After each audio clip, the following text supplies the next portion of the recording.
Hi,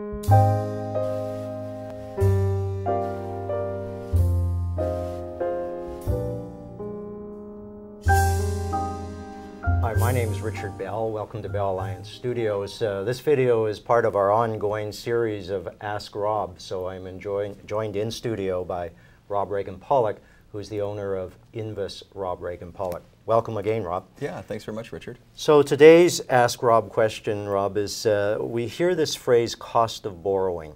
Perhaps you could just give us some information. What is that actually, what's included in the cost of borrowing? Yeah, the cost of borrowing, it's a really good question, is everything relating to the cost of financing that the consumer is undertaking to get the loan.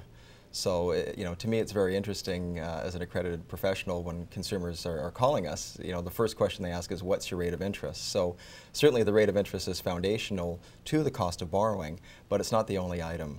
Sometimes there are lender fees, whether those be, you know, appraisal, legal fees. You know, certain institutions are willing to absorb some costs.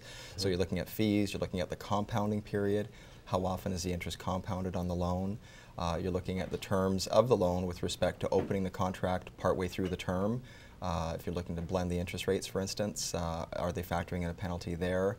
If you're in a variable rate, if you're converting, you know, are you guaranteed their best discounted rate, or is it a negotiated interest rate?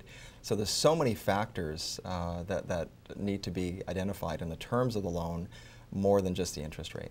So I guess one other thing I'd like to touch on is simply we hear a lot of talk about doing accelerated bi-weekly or weekly. So could you just sort of talk to that a bit? Because again, I think that goes to the consumer's overall cost. Yes, it does, absolutely. I mean, if you take, it's interesting how weekly or bi-weekly payments are actually set up now with institutions where they can actually be accelerated or non-accelerated.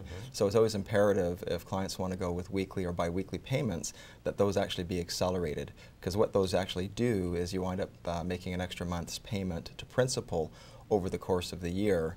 And the compound effect of that is by every payment that follows an additional payment, whether it be weekly or bi-weekly, you're then compounding on a smaller balance moving forward. So more of your payments actually get put to principal on an ongoing basis. Excellent. So a great way for people to reduce their cost of borrowing over the long term. Yeah, absolutely. And amortization is another topic that we cover. I mean, there's been recent changes by the government reducing amortizations to 30 years on insured loans.